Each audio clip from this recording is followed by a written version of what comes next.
Do you ever have that friend who has declared bankruptcy and 5 years later they're about ready to declare bankruptcy again because they didn't learn their lesson the first time and they are more than happy to give you their advice? Here's what would have happened if I would have listened to those people.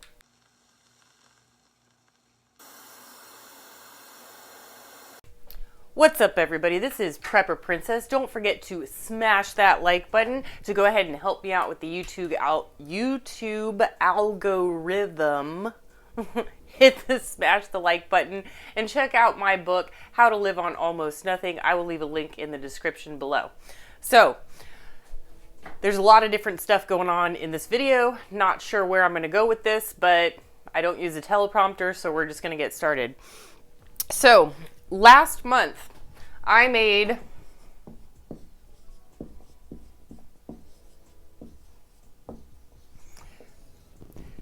not including my jobs.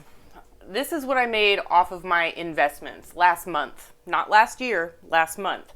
$54,895. So it's really funny when people who have no money, people who are broke, are more than happy to tell you what you should do with your money. So here are some things where people who were not smarter than me were telling me to do with my money, okay? First of all, they said that I should get a mortgage for my house and I should keep that mortgage because of the tax write-offs. Had I done that, I would be spending about $850 a month on a mortgage. That's not a huge mortgage, but as of right now, I pay nothing. My house is paid off. A lot of people told me to keep my student loans because they were considered good debt. Those payments back in the day, for me, were $285 a month. I pay nothing. I paid them off as quickly as I possibly could. A lot of people told me to buy a new car when my old car got busted. And I went out and bought a sensible used car. It was about $13,500 out the door. It was like a $23,000 car, and it was like pretty much brand new. So I paid that off in 6 months. They said that I should go out and buy a new car, which would have been $10,000 more expensive. So I saved $10,000 by buying a used car, and I pay $0 per month for that car. A lot of people also talk about gold and silver. Does anyone understand gold and silver? I made the mistake of listening to somebody, and I have gold and I have silver. The problem with gold and silver is that once you have it, this is what you have. You have tubes of coins that do nothing but stare at you. I should draw little eyeballs on these stupid little tubes. This was one of the biggest mistakes that I made, because if I would have kept stacking my gold and my silver, I would not have been able to do this. What people generally do when they buy gold and they buy silver is it's called stacking. They stack it, and then they stack it in these little containers, which I stupidly did, and then they keep it for the rest of their life, thinking that if the economy ever collapses, that this is somehow going to make them the king of the new world. Let me tell you something. I cannot get rid of this. I cannot get rid of this, and I especially cannot get rid of it for a profit. What happens when you buy gold or you buy silver is you buy it, say gold is at $2,000. Well, a company that sells gold will sell it over spot price. Spot price is $2,000, so they'll sell it to you for $2,100. You hold on to this stupid thing for 5 years, and you try to sell it for what you bought it for, $2,200, and they say, no, we don't buy for above spot price, we buy for below spot price. So this thing has maintained its value of $2,000 over the last 5 years. I'm trying to sell it for $2,200, what I paid for it 5 years ago, and they're offering me $1,800. That's a money loss, and people talk about it holding its value. It doesn't hold its value. This thing, I think it's like 20 bucks, maybe 30 bucks. I can't walk into a grocery store and pay for groceries with my little piece of silver. Maybe I can do it if the world collapses, but if the world collapses, I don't know about you guys, I would rather have food, water, boomsticks, and a way to filter my stuff. I'd rather have electricity any day over these coins. Any day. And if you can take this $2,000 coin, which is useless, it's just looking at me, and you can go out and you can buy yourself an electricity solar generator for the price that you paid for this, you can not only provide yourself with electricity, you can provide a service to your community in the event that a grid goes down. So let's say grid goes down and you're the only one who has electricity. First of all, people think that they're going to try and kill you for your electricity, and that's completely the opposite of what would happen. If you tell all your neighbors that you have electricity, I will hold on to all your refrigerated items. If you have a medical issue, then we'll run an extension cord over to your house so you can run your CPAP machine while you sleep. All of your neighbors are going to be protecting that electricity because they are benefiting from it. Okay, so nobody's going to be coming after you for your electricity. They're going to have to take on the whole neighborhood. If you're sharing what you have, they have to take on the whole neighborhood in order to get your electricity. So that's just stupid. So there are people on YouTube right now that are saying, buy gold and silver. Here's my link in the description below. Well, what they don't tell you is that for every 20 pieces of gold that is sold using their link, the company that sells the gold is going to send them one of these. So if 20 people use that link, or however many people use that link, they get this for free.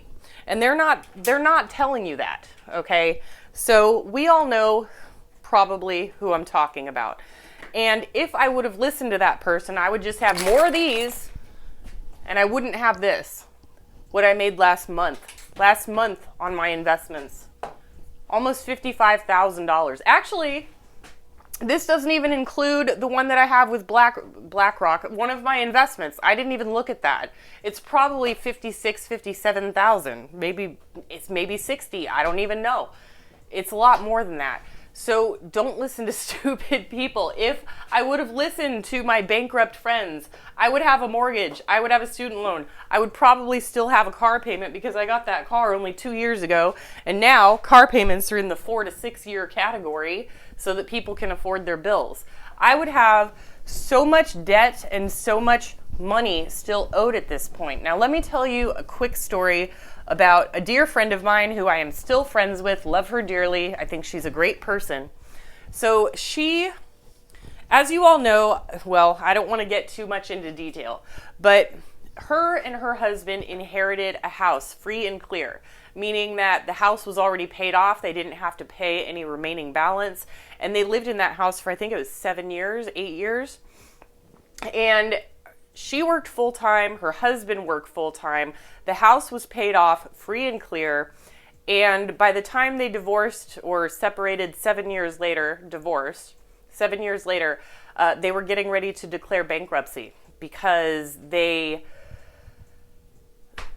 couldn't keep up with their bills. And it's so funny that I talk to this girl all the time. Again, she's a dear friend of mine. We used to work in the billing department at the company that I used to work for, billing. And I asked her, like, you know, she has a brand new Chevy, she's going to school, so she has student loans.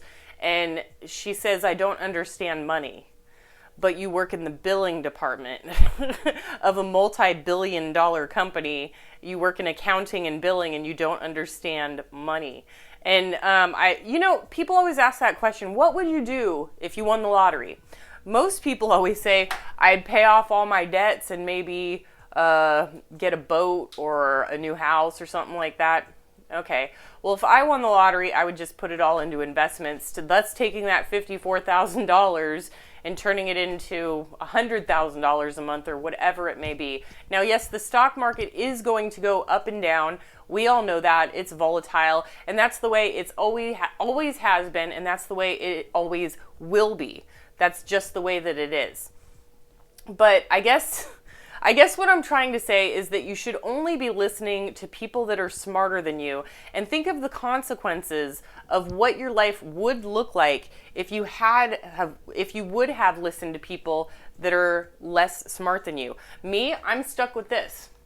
I'm stuck with these stupid coins that are just staring at me. Yeah, they make a cool jingling sound in my hand, but these do me no good, and I can't get rid of them for even what I paid for them. So if you think that gold and silver is going to save you, it's not. The only way to become wealthy, in my personal opinion, is liabilities versus assets. Less liabilities, more assets equals more wealth, more income. That's simply the way that it is. So do not listen to people who are less smart than you. Only listen to people that are smarter than you. And don't forget, folks, if you believe that you can or you believe that you can't, you are right. Prepper Princess out. Look at this guy.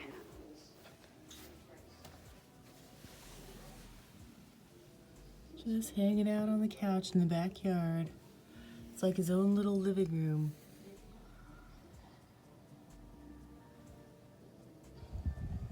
Oh, look at that doggy. He needs a chin rub. Oh, my boy needs a chin rub. He's such a good boy.